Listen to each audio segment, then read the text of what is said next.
apps says that level of attack is nothing new. These attacks are growing to the extent that the MOD and its networks are under attack millions of times per day. China has denied claims it was involved. The Ministry of Defence has been approached for comment.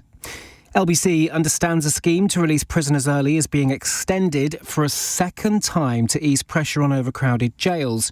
It means offenders coming to the end of their sentence could be released more than 2 months early. The Ministry of Justice says only lower-level offenders are eligible. Benjamin Netanyahu says Israel's capture of the Rafah crossing with Egypt is an important step towards dismantling Hamas. Aid agencies have expressed concerns deliveries into southern Gaza have virtually stopped as a result of Israel's operation in the area. And new SNP leader John Swinney has been nominated by MSPs to be Scotland's next First Minister. Nicola Sturgeon's former deputy is expected to be formally sworn in tomorrow. In the city, the FTSE 100 closed at 100 points at 83.13. The pound buys $1.25 and €1.16. LBC weather mostly dry tonight with clear spells and a low of 4 degrees. From Global's newsroom for LBC, I'm Daryl Jackson. This is LBC from Global, leading Britain's conversation. Cross Question with Iain Dale. A very good evening to you and welcome to Tuesday's Cross Question on LBC. Let me tell you who's on our panel tonight. Next to me, on my left, is Alicia Kearns. She is Conservative MP for Rutland and Melton and she chairs the Foreign Affairs Select Committee. Andy McDonald, to my far right, is Labour MP for Middlesbrough. Janet Daley, sitting next to me, is columnist for the Sunday Telegraph. And Joe Twyman, to my left, co-founder and director of the public opinion consultancy Deltapoll. Why do I find that so difficult to say? 0345 6060 973 is the number to call if you'd like to put your questions to our panel. You can also WhatsApp on the same number. You can text 84850 or say, Alexa, send a comment to LBC. And as ever, you can watch us on Global Player or the LBC YouTube channel. Call 0345 6060 973. Tweet at LBC. Text 84850. Cross Question with Iain Dale. This is LBC. Right, let's start off with James in Ayr. Hello, James. Oh, good evening, Ian. Nice to speak to you again. My question is about elections in this season of elections. And I go back to so-called landslide elections in 83 with Thatcher, in 97 Blair, and in Johnson's last one, and potentially this one by Labour. And none of these elections did the majority of people vote for the government that was actually returned. And I wondered if it was time again to look at a system other than first past the post. Janet Daley. I have to admit I have a real problem with proportional representation. I mean, there's a rather terrible example of it with... in another topic we'll probably be talking about later, in Israel, the Knesset is determined by proportional representation. And what that means is that a very small group of quite extreme representatives dominates the policy simply because it holds the key to a coalition. You can end up with a very small number of people having a disproportionate amount of power because you end up with a fragmented coalition. And I think that would be a real risk in this country if we started getting sectarian parties, possibly religious sectarian parties, minority interest parties. You could end up with a very incoherent and alarming coalition. Could, but there are plenty of countries that do have forms of PR that don't have that. Yeah, that's true. But then you can end up with a rather sinister coalition of a kind of consensus, an insistence on consensus. That used to prevail in Germany for a very long time. You get a dominant party, a social democratic party usually, which absorbs the minority parties into a consensus where there is no clear-cut opposition. And as a result, you get a kind of frightening imposition of an apparent coherence, but that rules out dissident opinion. Andy McDonald. Well, I've changed my mind about this over the years. I was quite opposed to any change in the electoral system. But I actually think the time is right to embrace it. It's my personal view. But I hear what Janet says. I think she's right to express that caution. But I think the likelihood of that sort of extremism happening here is not that great. I know Alicia's raising her eyebrows quite rightly, because we do have some people who say some rather strange things. But when it comes to the elections, I think people will take the more sensible choices, can I put it that way? And I think we could get a better system of government, an evidence-based, cooperative government. It doesn't have to be a sinister coalition. It can be a coalition. Bring back Nick Clegg, that's what you're saying. Yeah, look, that wasn't a great success. Yeah. Well, I do. You just change your mind again. No. And I'm sticking with it this time. But I mean, the reality is, Ian, I mean, if a party who's currently in opposition think they're going to do extremely well at the next election, it's not something that's on the top of their agenda. They just take advantage of the system that they've got right now. And the only way it would come about is if Rullings and Thresher are right and there's a hung parliament, then Keir Starmer may. Yeah, Joe is sort of looking rather sceptical about that, as am I have to say. Yeah. But Keir Starmer could then go to Ed Davey and say, well, how about we offer you PR for local elections? And then if he says no, they can then ramp it up, I suppose. Or what about the Greens? Or a Scottish referendum part 2? Joe? I think that there are advantages to PR, there are disadvantages to PR, and similarly for first past the post, there are advantages and disadvantages. I think the idea that we wouldn't see extremism or sectarianism in this country, I'm not sure that's necessarily true. Looking at the data as I do on a regular basis, you can see there are small, though not completely insignificant, pockets of extreme views in all sorts of directions, be they political, religious, ethnic, etc., etc.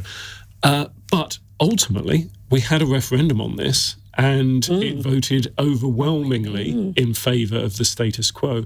And I would be surprised if, in a different context, there was much difference next time around, were that referendum to be rerun. Would you have to have a referendum on this, do you think? No, not at all. The Lib Dems, for instance, if one of their conditions of going into coalition would be, we want PR for this election, that election, and no referendum. And ultimately, I don't think people would be rioting on the streets about it. Because if you have a referendum, it can't be done under PR, can it? It would have to be a sort of binary yes or no.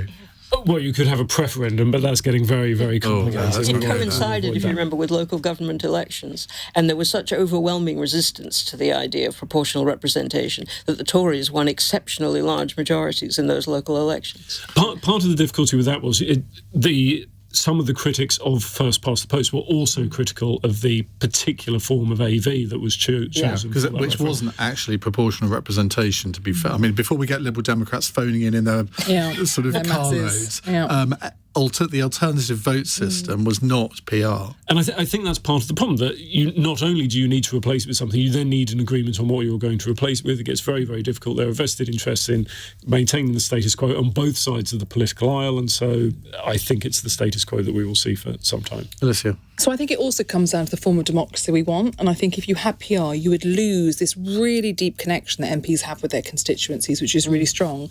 But also, the point is that voters hold us to account in our manifestos. As soon as you go into coalition, look at what happened to Lib Dems when they went into coalition with us. You have to compromise on your manifesto. You don't see it delivered.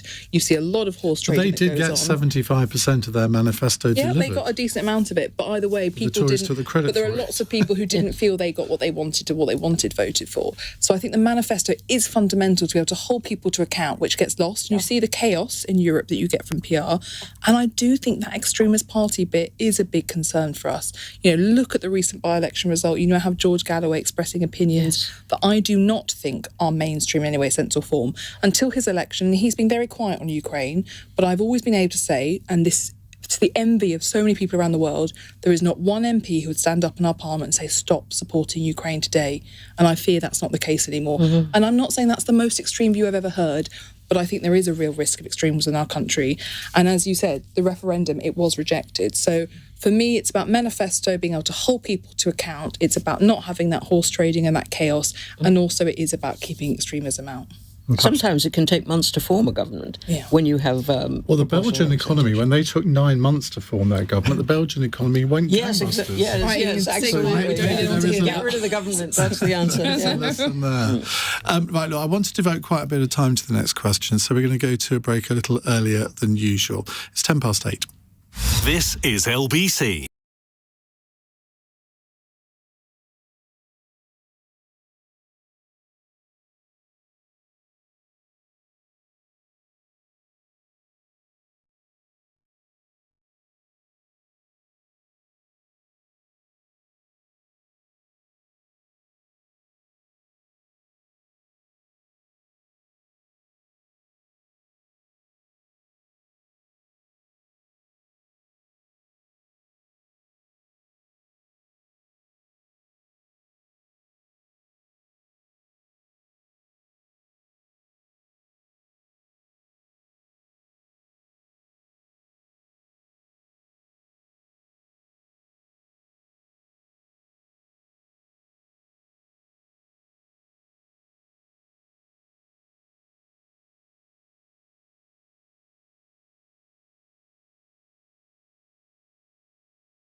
Cross Question with Iain Dale on LBC. Call 0345 6060 973. It's 12 minutes past 8 on LBC. We have Conservative MP Alicia Kearns, Labour MP Andy McDonald, from the Sunday Telegraph Janet Daley, and from Deltapoll Joe Twyman with us answering your questions. 0345 6060 973. Miles is in Leicester. Hi, Miles. Hi, Ian and the panel.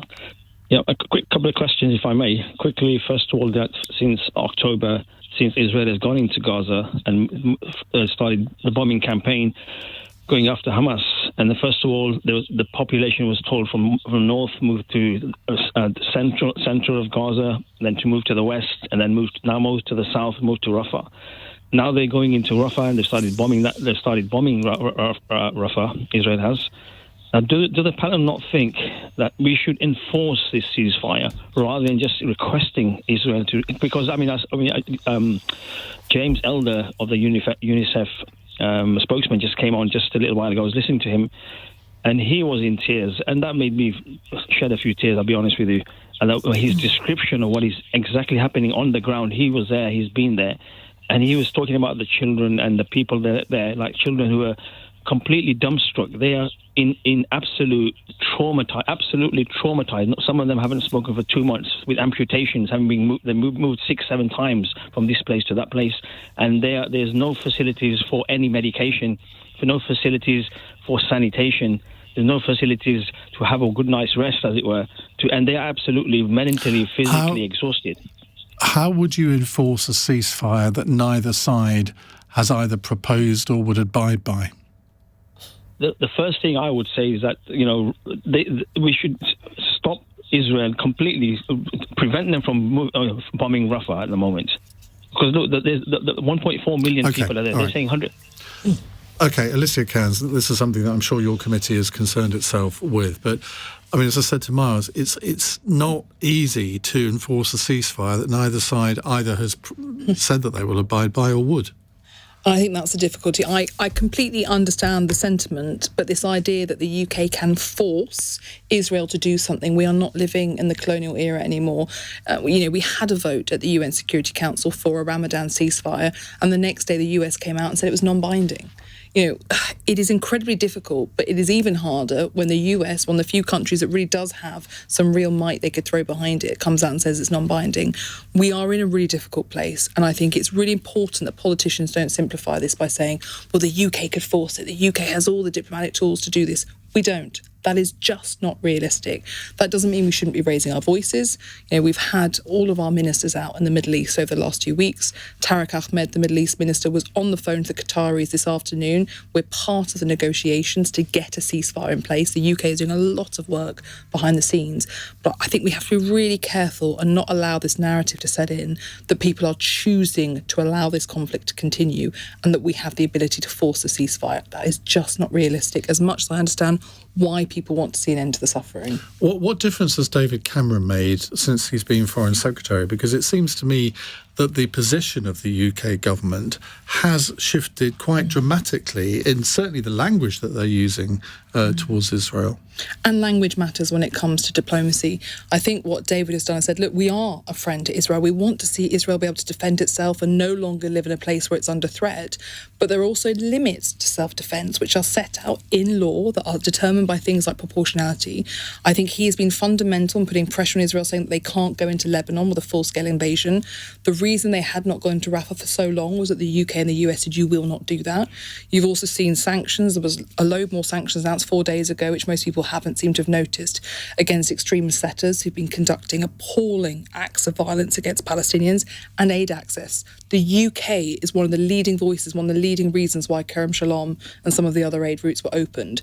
So I do think with David, every door opens to him. Every country respects him. They want to see him in the room. The same with Tariq Ahmed, our Middle East minister. People really respect him. And the other bit of work, he said, we support a two-state solution and we want to recognise Palestine as a state. That was a fundamental change in policy.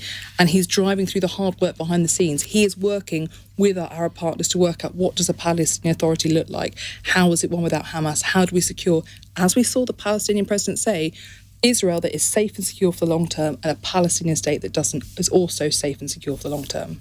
Andy McDonald. Well, we're in an absolute bind at the moment because there was an offer on the table, and I was just watching the families of the hostages urging Netanyahu to accept the deal that has been accepted by Hamas. But the question is about our role as a nation. I'm of the view that we do have an historical and legal obligation here. My father served in Gaza 45 to 47, and he thought the Palestinian people were getting a raw deal back then.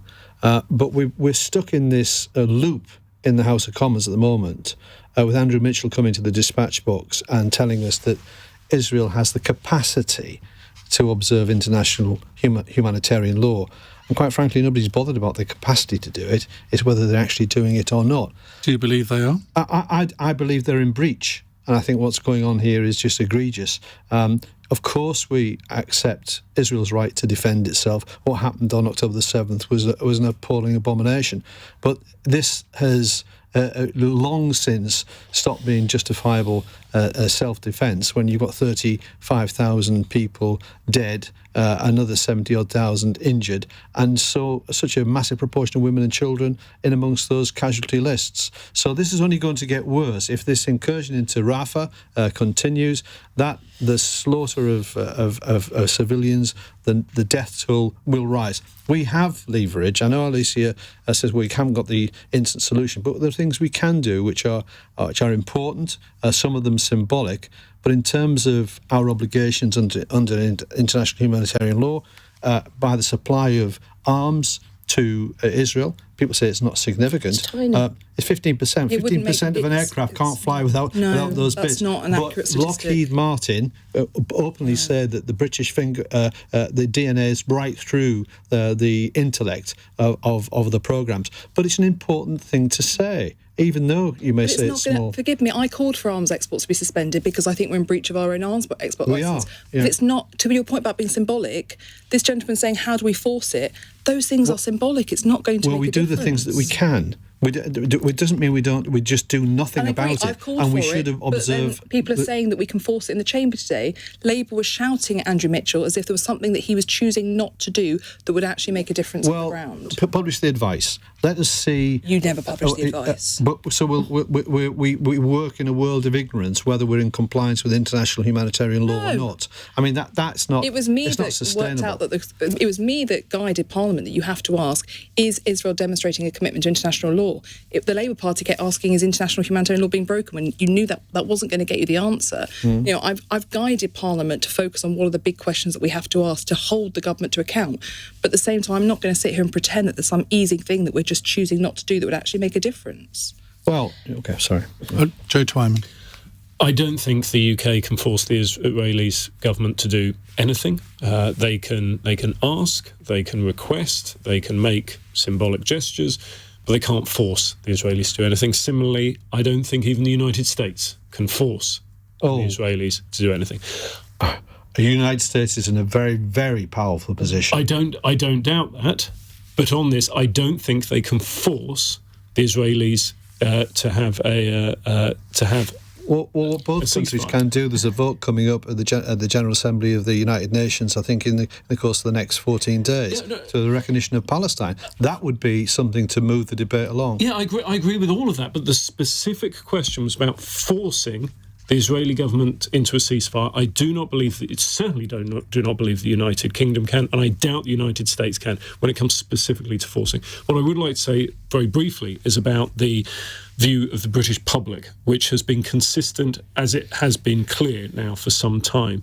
There is an enormous amount of sympathy for the Israeli people. There is an enormous amount of sympathy for the people of Palestine, for the Palestinian people, and that is consistent throughout the period of this awful situation. What people in this country want to see is an end to civilian deaths, peace in the region longer term, and a release of hostages. How that is achieved, there are then disagreements. But in terms of the overall aim, the British public is very clear and very consistent. Janet, I could almost sense you gagging to get in on this. I have to declare I'm Jewish, I'm a Zionist, but I'm finding it almost unbearable to watch this carry on. But at the same time, I had no doubt that Israel was going to go ahead with the Rafah engagement. And they say it's targeted. I think probably Mossad had very specific information about what it was they were aiming at in Rafah. And they were saying that if we are not allowed to go into Rafah, in effect, this whole thing has been in vain. It's been for nothing because Hamas will not be stopped. Hamas is now effectively, they're saying, hold up in Rafah. And if they hadn't gone in and been able to clear that, there would have been no point. This would have seemed even more futile and pointless. What happens now? Hamas does not want a two-party solution. You have to bear that in mind. They have specifically said that they would reject a two-state solution. That presents a real logical problem for the whole argument about the answer to this is a two-state solution. It's also the case that your caller neglected the first chapter of this. He began with Israel's transgressions in October. He failed to mention what happened on the 7th of October. I mean, there is a tremendous sense in Israel that this is a repetition of the Holocaust, of the truly genocidal attacks on the Jewish population. And as a result, they feel that they cannot possibly allow this to persist. Now, I would counter that argument myself by saying you're never going to eliminate the ideology of Hamas by doing what you're doing, because you're effectively politicizing, radicalizing a whole new generation. So even if you wiped out every single Hamas officer and become combatant now, you have created an entirely new generation to replace them. That is, I can't see a way out of that. If you, as a Jewish Zionist woman, can see that, why on earth can't the Israeli government? They can, but it's a question of, as we all know, Netanyahu is in a terrible political position. On the one hand, he has quite an extreme hard-right party, sort of a clique in his cabinet, his war cabinet. On the other hand, he has the families of the hostages who are pleading with him to stop this, to allow the hostages to be released. But that isn't as simple as it seems, because we don't even know, and it seems as if Hamas doesn't even know, how many of these hostages are still alive, how many of them they could produce on demand. It became clear when the last time we had this sort of beginnings of a hostage release, that they weren't even able to trace all the hostages. They were being held by different people in different locations. So maybe the demand to release the hostages is hopeless. This is one of the worst, most tragic situations I can remember in my lifetime, because there is no solution. And does everybody just kill everybody else until finally people give up in exhaustion? And for outside forces to try to intervene in this just complicates the matter further, especially as Israel is to some extent fighting a proxy war against Iran on behalf of the West. They are the only people that, Iran finances Hamas. And so in a sense, there is a kind of ambivalence. Do we want to let them carry on to the point where Iran becomes compromised and the Iranian government, the regime becomes compromised? This is much more complicated politically than it seems. Nick in Leeds says, Here, that woman, that's you, Janet, is spot on. Oh. So some praise there. Now, Alicia, I could hear you sort of assenting to a lot of what Janet was saying there, but you have been, I think I'm right in saying, sort of slightly more Israel skeptic in this. So the problem is you cannot bomb an ideology out of existence. This is the point. And we haven't learned from the past that where you needed a political settlement, we've gone for a military solution. I spent my career before I came into politics defeating terrorist groups. The way in which you do it can make you more safe or less safe. And unfortunately, the way in which Israel is choosing to prosecute this is making not just them, but also us less safe. I have been in bunkers with IDF soldiers. I have worked with the IDF. I know they can do this differently. And this is the point in Parliament. Why aren't they then? Because there is anger and there is appalling crimes against humanity that were committed on the 7th of October that are so egregious. But we also have a far-right, ultra-Orthodox extremist government currently in place. And in January last year, I warned that we were going to see the Gaza crisis of 2023. I wish I was wrong.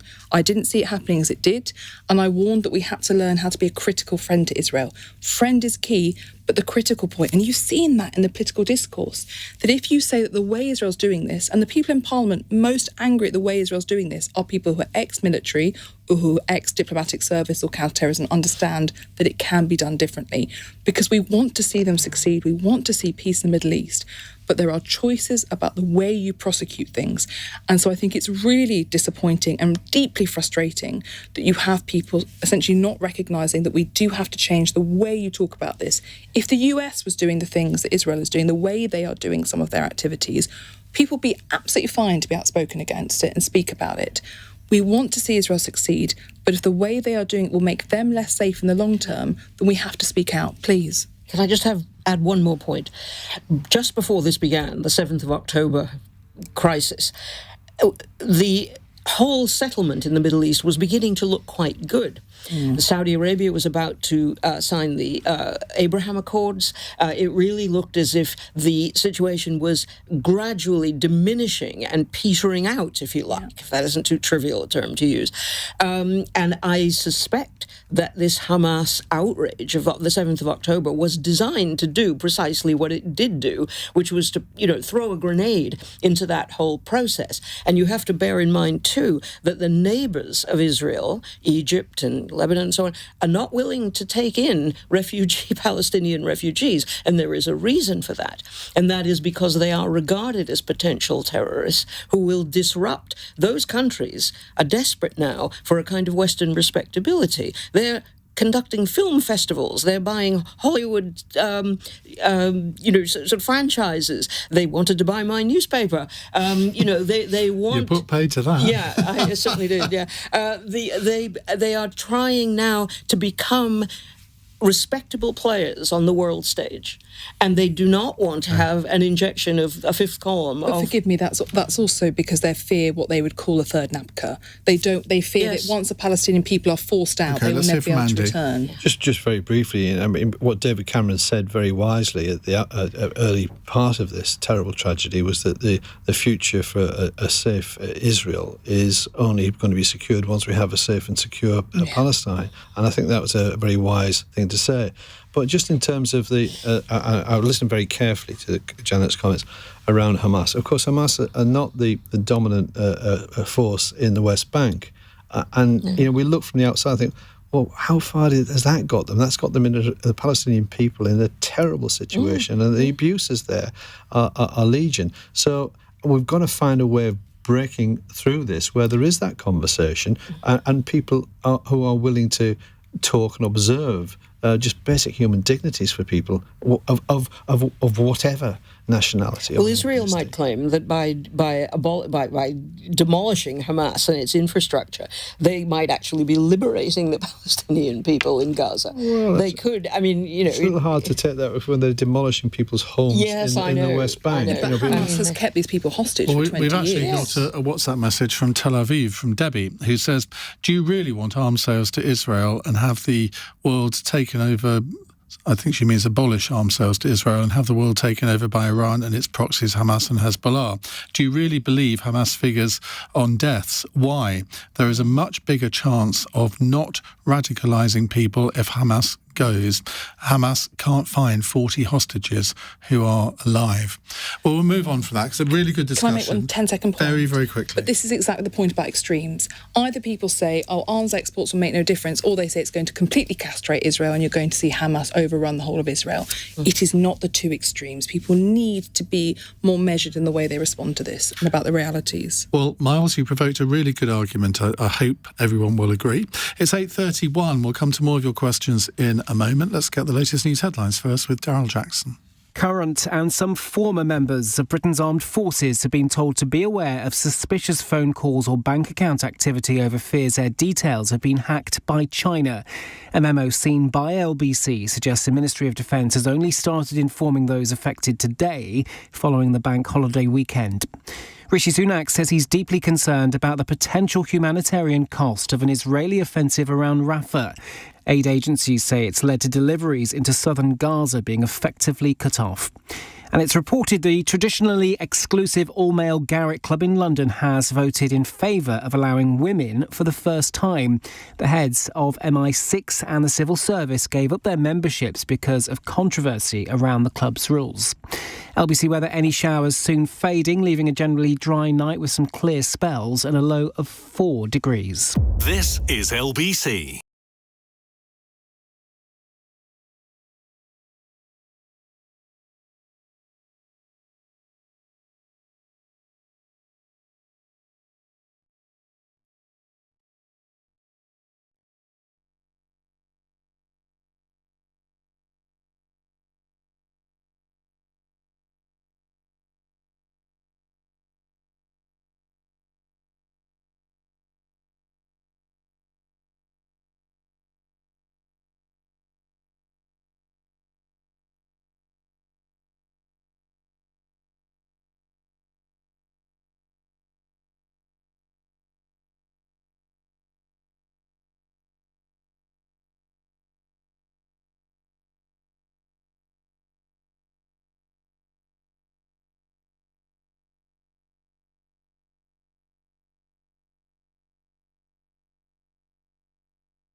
UK. Leading Britain's conversation. Cross Question with Iain Dale. Alexa, send a comment to LBC. 8:35 on LBC. Well, I reckon that last discussion on Israel and Gaza was one of the best discussions I've heard on radio about it. So well done to everybody on that one. Let's see if we can do the same on the next question. Alicia Kearns is here, Andy McDonald, Janet Daley and Joe Twyman. Jeff is also here. Well, he's not actually. He's in Goole. Hello, Jeff. Oh, no, it's a text question. I was doing so well. Violent criminals will now be let out of jail more than 2 months early because the prisons are in such a mess. Has crime just been decriminalised now? Now, the background to this, LBC understands the early release scheme is being extended for the second time from 35 days before the end of prison terms to 70 days because the Ministry of Justice is concerned it will run out of prison space very soon without this extension. Now, I don't wish to carp Jeff, but I can't really think this is violent criminals being let out. Is it, Alicia Kearns? No. So no one who has committed a sexual offence, a terrorist attack, or a terrorist offence, or anything that is over a 4-year sentence. Anything over a 4-year sentence, you will not be being released.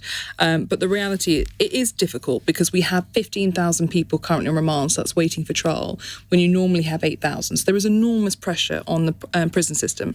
But I would also point out that Labour did an early release scheme in 2007, 2010. But what we've done is added a governor lock. So essentially, if a governor feels somebody is dangerous, they cannot be released. The governors know these people best, and they are making those decisions. But the reality is, we do have a big prison population. Public Health England asked us during the pandemic to release 16 to 25,000 people from our prison estate because they felt it was all important from public health stand. We do not make decisions unless we absolutely have to, but know that we're not going to see violent criminals back on the streets. We're having to make sensible decisions partly because of the backlog, partly because we've got a lot of people in remand. That's also why we're building new prisons. Like in my constituency, we're delighted that we're getting an additional wing because it means a lot more jobs and it's a great prison. But your party has been in power for 14 years. It surely shouldn't get to this point where they have to do this. And Labour had been in power for how long when they had to do it in 2007 to 2010? That's no excuse. That was 14, 15, 16 years ago. But we've driven down crime and we're taking, violent crime in this country has more than halved while the Conservatives have been in power. And we are putting people in prison when they should be. We put in place much tougher sentences, particularly for violent crime. And the reality is we have seen a dramatic increase in the number of people who are facing remand. And therefore we have to take the sensible decisions. But the governors know whether people have been rehabilitated. They know who they can and can't release. But as I said, no one who had a sentence of over 4 years is getting out early. Neither are people who committed terrorist or sexual offences. Joe Twyman, public opinion on this, I imagine, goes one way. Yes, it's fair to say that the majority of people in this country favour tougher sentences. They favour putting more people in jail. In fact, if you want to follow that along, for most issues, there will be a group of around a quarter to a third of people who believe the answer is live ammunition, but that's a whole other discussion, perhaps for another time. And they're not all called Janet Daley. I am not a fan. But the difficulty is that in delivering the will of the people, if you will, we don't have enough prisons, and prisons cost money. Housing prisoners cost money, and that is a political tightrope that I don't think either political party that's been in government over the last 30, 40 years has effectively walked, at least not yet. Janet, I mean, I was joking, by the way, Yeah, as you well know, but I mean, your readers are going to be fulminating about this, I would have thought. Not just our readers, lots of other newspapers' readers too. It's because there is a sense, possibly unjustified, but certainly in some areas justified, that a lot of whole categories of offence have been decriminalised. Housebreaking, car theft, vandalism, just general antisocial behaviour. There is a tremendous sense of people feeling that the policing of the country, and particularly the criminal justice system, have softened to such an extent, or have become absent to such an extent, that they feel that they fear for their safety, their own safety, the safety of their property, the safety of their children, and that is not a healthy thing. Somehow, if that is a misconception, which I think to some extent it is, then it has to be corrected pretty sharply. But it isn't. I mean, I know just from my own kind of North London suburban life that it isn't a misconception. People's houses are being broken into, their cars are being broken into, and the police seem remarkably uninterested in prosecuting these crimes. And it's very often because they say, we arrest these people, we charge them, we take them to court, they walk away. Or they have a detention for a few days and then they're released and they do exactly the same things again. That is not entirely an illusion, and it's a very unhealthy situation for society to be in. Now, we should point out that though those given sentences of 4 years or longer are not eligible for early release, domestic abuse campaigners have warned that plenty of people guilty of that crime and of stalking would be eligible for early release, as they're often given sentences shorter than 4 years. Well, I suppose your point about governors having powers to stop that comes in They're meant there. to stopping people who aren't dangerous. And I just want to put on this point, though, crime is down by 50% since 2010. That is a phenomenal... Which crime crimes? is down. Which All crimes? crime. All Knife crime is down. Shoplifting? So overall, if you look at the crime rates, they have plummeted by 50%. That is what the ONS put out last year. We don't get to shape those figures. You tell a victim of knife crime that. You tell businesses that are being ruined by shoplifting, and I think they give you a pretty dusty answer. And the impact of crime is still horrendous. But in my communities, they're down, without question. We still have some appalling crimes we have to deal with. And when they happen, they're appalling. I spent 2 years of my life supporting survivors of crime to try and get the support they need and the sentences they deserve. But that is why we have put in place tougher sentences. But I don't think it's fair to say people are getting away with it, or we've decriminalised. It's often the minor crimes that produce a sense of anarchy, a sense of chaos. If you're in a supermarket and somebody walks in and fills a bag with things and walks out, you do not feel safe. You haven't been attacked, you haven't been personally damaged, but you don't feel safe. This is not the kind of community you want to live in. And that has been a crime that for too long people have gotten away with, which is why we announced some big measures on that about a month ago. Yeah, those crimes haven't been decriminalised at all. It's the ability to police them that's been eroded over the years. And of course, we can't get away from the fact that this government did take away 20,000 police officers. They say that they've been restoring them. In my police area, we're still below par. And the funding settlement has got to be addressed. So an area like mine, which has very, very high crime numbers, can get on top of it. But some of these issues around releasing people and so on, I just agree with Alicia. That isn't happening. But if we've messed about, as we have done the last 14 years, with our probation service, and we've put a major disruptor in there by these community rehabilitation companies and the probation service taking on the only serious cases, it was a mess. It really disrupted the whole programme of dealing with prisoners in the correct way. I served on that committee. I went to the United States, to Texas, a Republican state that took a completely different approach, and they did it as an engineering exercise, basically saying we're building more prisons and locking more people up wasn't working. They had to invest in other programmes to intervene much, much earlier in people, even getting down into the estates with their nurse-family partnerships, getting a problem way downstream.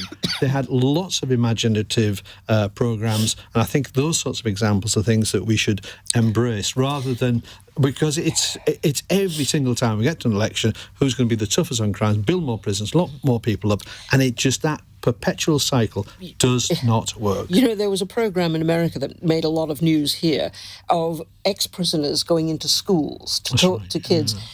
It looked terribly inspiring. It looked very heartwarming, and it didn't work. Well, and I'll it tell turned you, out... but the nurse-family partnership was introduced in New York State, and it's run for 35 years. How about that for sustaining a programme?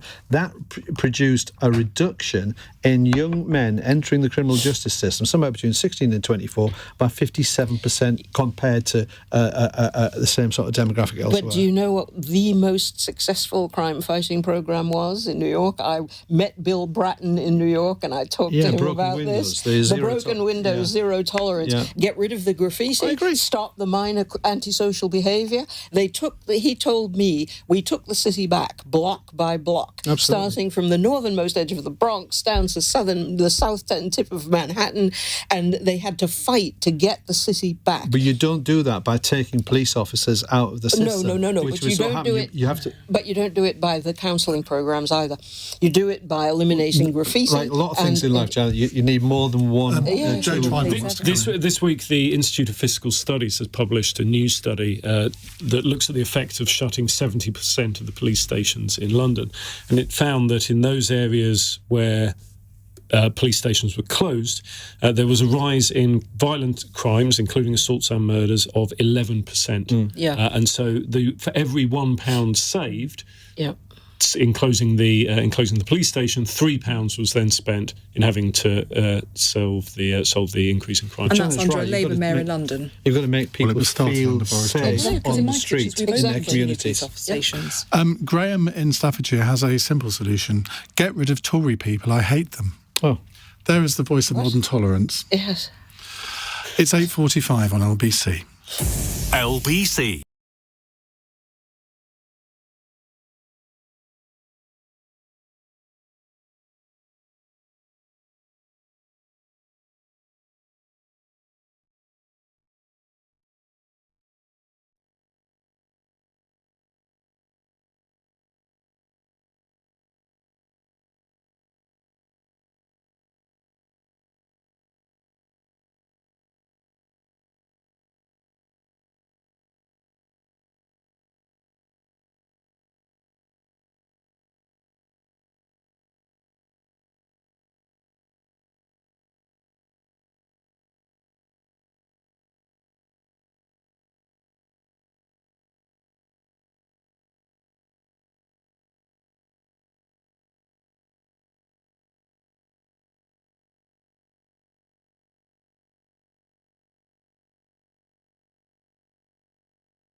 LBC.com. Cross Question with Iain Dale on LBC.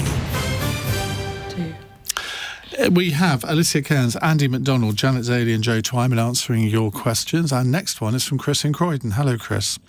Oh, good evening, Ian. Good evening, panel. Yes, my question is this. Which should concern UK citizens more, the outcome of their general election or the outcome of the United States election? Now, in the last couple of hours, the judge overseeing Donald Trump's trial in New York has rejected his legal team's claim of a mistrial. Stormy Daniels herself gave evidence today, not for the faint-hearted, I gather, and went into significant detail about her alleged affair with him, leading Trump's legal team to argue that her evidence had gone far beyond what the trial is about, whether he falsified business payments to hide paying her hush money. Janet Daley. I'd be much more worried about the United States election. I think whoever is elected here is going to be reasonable, sane, probably fairly moderate, which is not good news, actually, because we need much more radical solutions to our problems. But the election of Donald Trump would be a catastrophe for the West. The trial, he has this idea that the more he's persecuted, and he uses this witch hunt sort of analogy all the time, the more popular he gets. I don't actually believe that. I think that his core vote, his base, hardens with all these apparent persecutions, but that I cannot believe, I hope to God, that the majority of the American population is not going to elect as president somebody with this unbelievably sordid. I mean, if you've been listening to what's been going on in this trial today, it would be sordid if it was a Hollywood actor who was under this pressure. But the idea that this is a president, a former president who aspires to be a president again, it is absolutely appalling. And it's very dangerous, the idea that he could be elected again. Andy? Well, my focus is on this country. After 14 years of Conservative rule, I think we do need that change. We need to get the country back on track, and that's what I'm hoping and praying for. But it fills me with dread that the Americans would even contemplate putting that man back in the White House. Have they not seen enough evidence over these last several years to recognise that this man is completely dangerous, deluded, and lives in some other world, and hopefully the courts may have a huge say in preventing him from even getting a chance at it. Can I just add one thing? I mean, his rhetoric has now gone to such a dark place that, I mean, I don't understand how the Republicans can even contemplate putting him forward. He actually talked about immigrants poisoning the blood of America. I mean, not only is that right out of the Mein Kampf playbook, but it's an absurd thing to say because Americans don't have a common historical bloodline. Just remind me, what was his mother again? Yes. Scottish. Yeah. But the family is German. Yeah, no, exactly. Joe? I think that we live in a globalised world, and whether we like it or not, what happens in the United States has a huge impact on that globalised world, and so we cannot escape the importance of the US election. In this country, I think we have in Rishi Sunak and Keir Starmer two political leaders who believe that they went into politics to make the world a better place and to make this country a better place. We may disagree on how they go about that and how they wish to achieve that, but I do believe that both of them went into politics for that reason. I do not believe that is necessarily the case for Donald Trump. I also believe that Donald Trump does not have a respect for truth and the rule of law in the way that both Rishi Sunak and Keir Starmer do.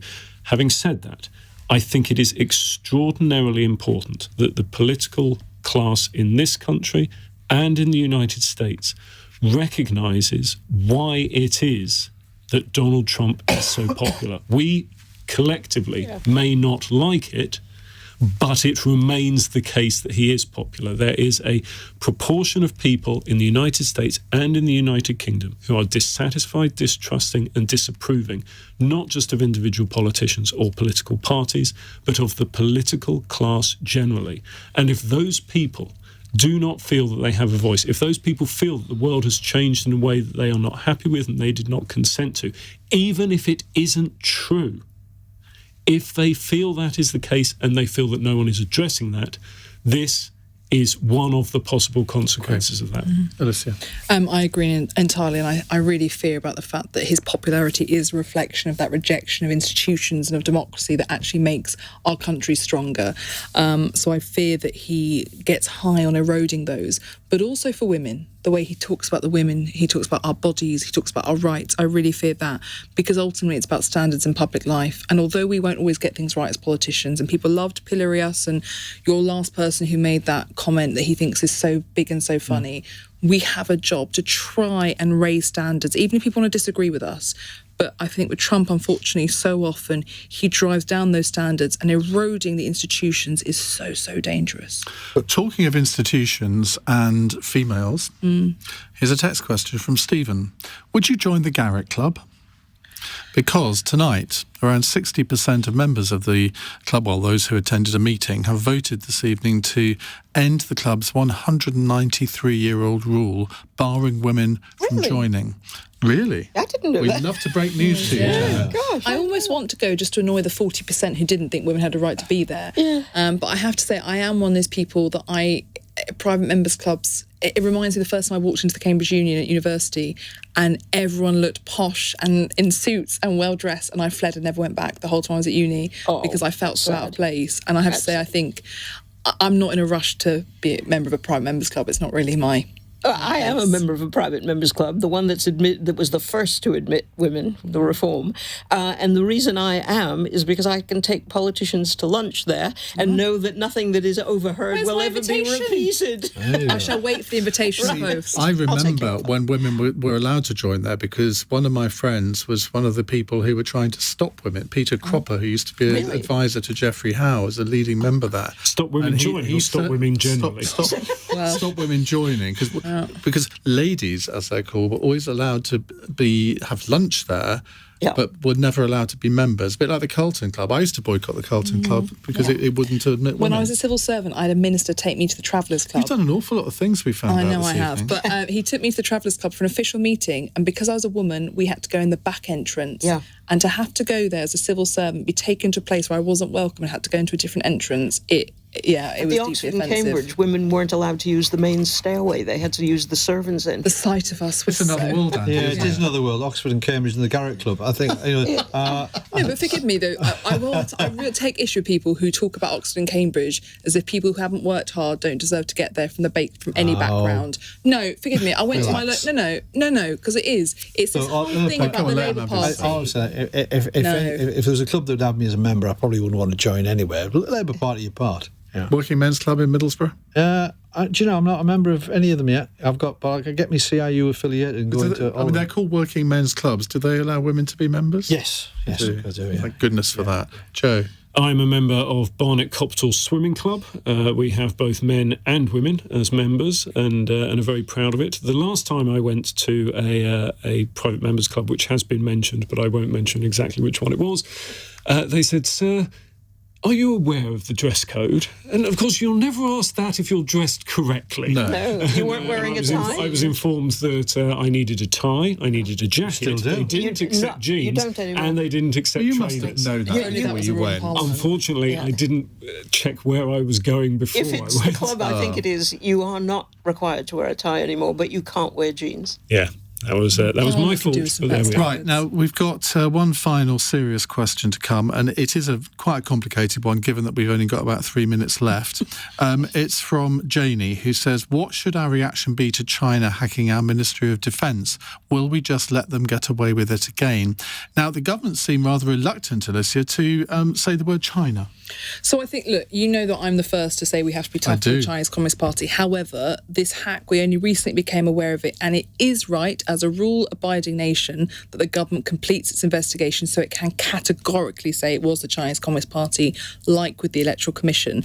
But you know I've been outspoken on this for years now, but long before I joined Parliament.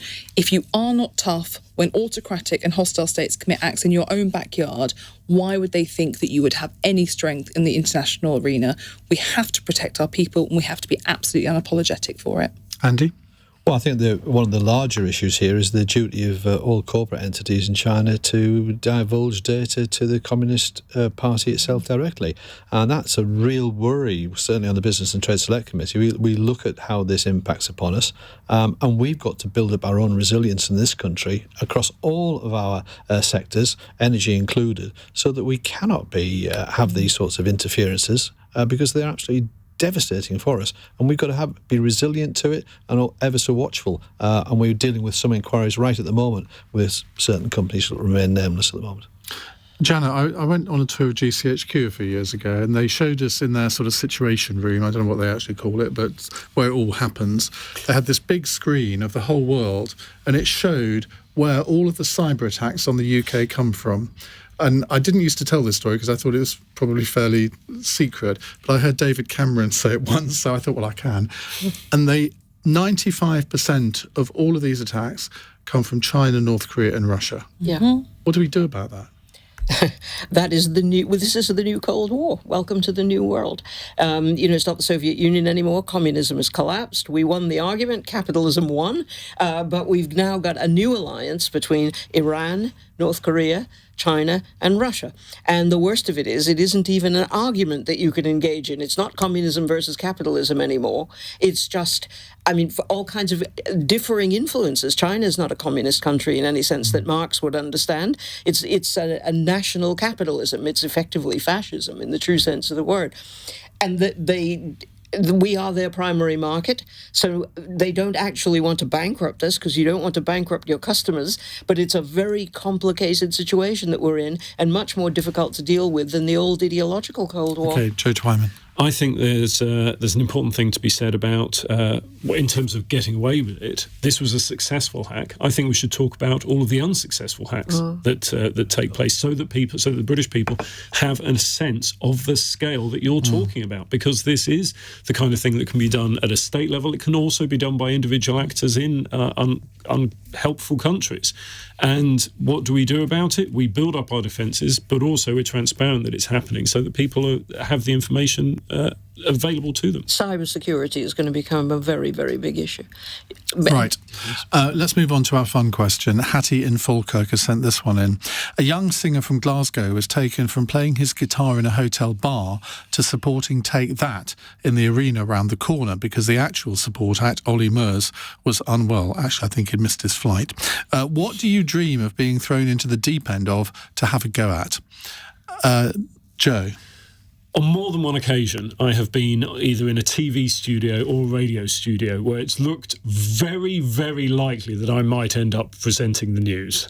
Oh, really? And on one radio station, not this one, but on another radio station on which I appear, it came within basically 10 seconds. They said, I'm sorry, it was really late at night. I said, I'm sorry, we've lost the presenter, because we were both down the line. We've lost the presenter, you're going to have to do it. And then with sort of 5 seconds, oh, it's all right, she's come back. Something like that. News at 10 or 1, I'm not fussed. That would never happen on this show. No, it really Quality wouldn't. calibre. Mind you, it nearly did the other night because I had to leave an hour early because I was a bit ill. You say it. Luckily, Ben Pentish was on hand. Alicia? For pure joy, I would love to be thrown onto a West End stage and get to do, with the very small bespoke audience picked solely by me of my friends and family, but to do an amazing musical theatre production. Or, for the sheer fun of it, imagine being Xi Jinping for the day and just having a whole state, just to understand how different their system is. But I think the West End stage, just for pure joy and heart. And any particular song you'd like to regale us with? Jason Robert Brown, anything by him, or something fun like Chicago. Can you imagine? Janet? Probably being a barrister in a major court case. Not all that different from being a columnist, really. No, you have to prosecute an argument. Yes. Andy? I think drop me into Ronnie Scott's and with a nice piano and bass, and I'll sing some crooning songs. That would be absolutely fantastic. I did sing there with Marion Montgomery years ago. I just stood up in the audience and joined her in some songs, and she says, "Sit down, be quiet, you're too good." There you go. What about you, Ian? What would you do? I've no idea. You should be like a detective for the day, like the Poirot. Maybe be a sub for West Ham in the European Champions League final. I mean, that might actually improve their chances. This is very true. Very true. Thank you very much to all of you, to Alicia Kearns, Andy McDonald, Janet Daley and Joe Twyman. On tomorrow's panel, we have the Conservative Northern Ireland Minister, Steve Baker, Labour's Shadow Education Secretary, Bridget Phillipson, and the 11-time Paralympic gold medalist and disability rights campaigner, Baroness Tanny Gray-Thompson. Well, that's a panel and a half, isn't it? I note there's only 3 listed there. Don't know who the other one's going to be yet. Now, coming up in the next hour, a new study has found almost a third of primary schools across Britain don't have a single male teacher working in them, while nearly half of all primary and secondary schools don't have any men among their senior leadership teams. The report put together by the University of Warwick is warning that the proportion of men teaching in